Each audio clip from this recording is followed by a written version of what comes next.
Hello friends. तो आ गया next video.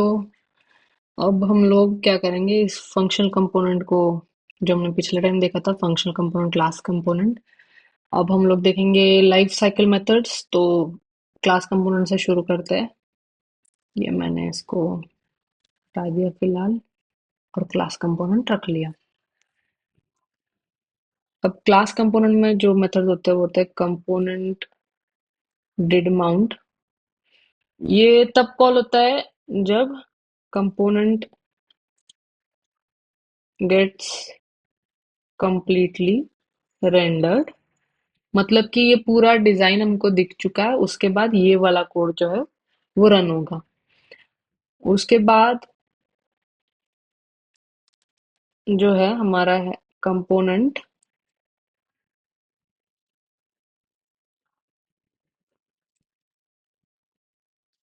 Will unmount.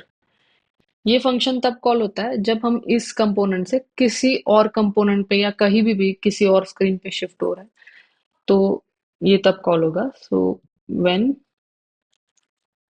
Component अनमाउंट्स, तो उसको बोलते हैं अनमाउंटिंग। जो शिफ्ट होता है ना, हम लोग उसको बोलते हैं अनमाउंटिंग, और अनमाउंटिंग पे ये डिस्ट्रॉय हो जाता है।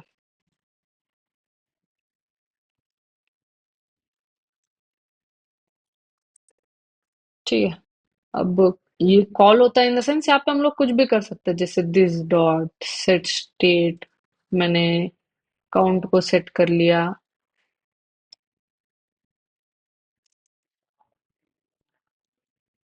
1, यानी कि जैसे रेंडर हो जाएगा तो 0 से उसकी वैल्यू हो जाएगी 1, और फिर 1 के आगे वो हम लोग जब इंक्रीमेंट करेंगे तो 1 से आगे इंक्रीमेंट हो जाएगी।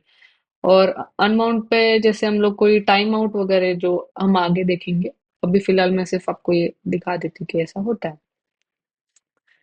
तो टाइम सेट टाइम आउट वगैरह होता है, तो वो जैसे क्लियर करना पड़ता है, तो वो हम लोग यहाँ पे सब क्लियर कर सकते हैं। उसके बाद एक और होता है शुड कंपोनेंट अपडेट। अब ये शुड कंपोनेंट अपडेट क्या होता है कि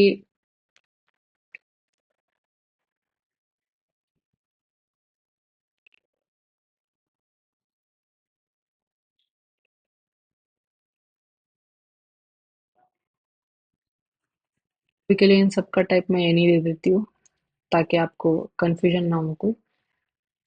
अब ये शुड कंपोनेंट अपडेट क्या होता है कि क्या हमारा जो कंपोनेंट है वो री रेंडर होना चाहिए। क्या री रेंडर मतलब क्या कि रिफ्रेश जिसको हम बोलते हैं। तो शुड कंपोनेंट रिफ्रेश, तो ये हम कैसे चेक कर सकते हैं, प्रॉप्स से। अब जैसे काउंट है और मैं किसी और कंपोनेंट से इस कंपोनेंट पे आ रही हूँ, और मैंने जो है प्रॉप्स उसके चेंज कर दिए, तो मैं यहाँ पे चेक करूंगी कि इफ मेरा this dot state dot props, sorry this dot props dot count जो है वो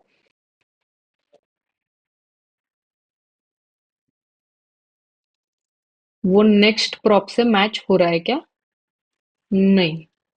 अगर मैच है तो मतलब प्रॉप्स में कोई चेंज ही नहीं हुआ, तो हमको तब रिफ्रेश नहीं करना है, इसीलिए रिटर्न फॉल्स।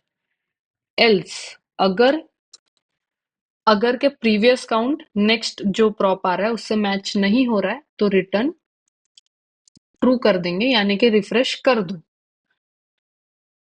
ये अब ये इफ एल्स का जो है, मैंने आपको बताया था कि जावास्क्रिप्ट का मेरा वीडियो देख लो, वहां पे ये सारा कवर्ड है, इफ एल्स फॉर लूप, ये सारा चीजें वहां पे कवर्ड है, तो आप प्लीज जाके वो वाला वीडियो चेक कर लो। तो ये होता है शुड कंपोनेंट अपडेट। अब यही लाइफ साइकिल मेथड्स जो है वो फंक्शनल कंपोनेंट्स में नहीं होते। तो अगर हमको ये सब चीजें वहां पे करनी होंगी तो क्या करना पड़ेगा, ये हम लोग अभी देख लेते हैं। मैंने कर दिया ये क्लास को कमेंट और ये फंक्शनल को अनकमेंट। ये कमेंट अनकमेंट भी क्या होता है, ये मैंने सारा जावास्क्रिप्ट के वीडियो में बताया हुआ है, आप एक बारी देख लो। अब देखो, यहाँ पे अगर मुझे वो लाइफ साइकिल मेथड यूज करनी है तो उसके लिए एक स्पेशल हुक होता है। जैसे यूज स्टेट का एक हुक था, वैसे यूज इफेक्ट करके एक हुक होता है, जो कि ऐसे हम लोग बनाते हैं। और इसमें हम लोग ऐसे कर सकते हैं, काउंट सेट काउंट 1, सॉरी, ऐसे। अब ये यूज इफेक्ट जो है, जैसे यूज स्टेट इंपोर्ट किया था वैसे यूज इफेक्ट इंपोर्ट करना है। तो ये ऐसे होता है। अब यहाँ पे हमको एक एरे प्रोवाइड करना होता है। जैसे मैंने एम्प्टी एरे प्रोवाइड किया है, तो ये वर्क करेगा कंपोनेंट डिड माउंट जैसा। यानी कि जब भी कंपोनेंट माउंट हो जाएगा तो ये एक बार ही रन हो जाएगा। ये जो इफेक्ट है वो एक बार ही रन हो जाएगा, अगर हम लोग ये एम्प्टी पास कर रहे हैं तो। अगर इसमें हम ऐसे काउंट पास करते हैं तो ये तब तक कॉल होगा जब जब काउंट चेंज होगा, यानी कि शुड कंपोनेंट अपडेट बन जाएगा।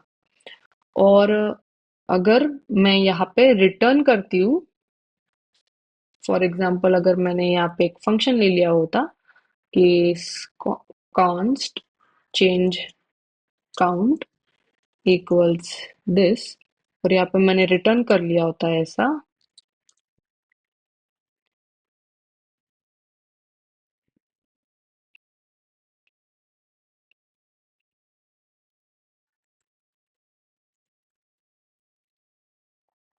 तो ये जो है रिटर्न स्टेटमेंट यहाँ पे जो मैंने लिया वो वर्क करता है एज कंपोनेंट विल अनमाउंट, यानी कि जब भी ये अनमाउंट हो जाएगा तो ये चेंज काउंट का फंक्शन जो है वो भी डिस्ट्रॉय हो जाएगा, ऐसा। तो ये सब चीजें तो जैसे आप प्रैक्टिस में आ जाओगे तो सीख लोगे। ये जस्ट मैंने आपको एक ओवरव्यू दिखा दिया कि ऐसे वर्क होता है और ऐसी चीजें होती है। तो यही हो गया हमारे लाइफ साइकिल मेथड्स। आज के लिए इतना ही। नेक्स्ट वीडियो में हम लोग देखेंगे कि कैसे नेविगेशन यूज होता है। नेविगेशन यानी कि हम जब एक स्क्रीन से दूसरे स्क्रीन पे जाते हैं तो उसको नेविगेशन बोलते हैं। और वो कैसे करते हैं, क्या करते हैं, हम लोग सब नेक्स्ट वीडियो में देख लेंगे। Please like share and subscribe my video. And आपको कुछ भी लगे तो please comment also. Thank you so much guys.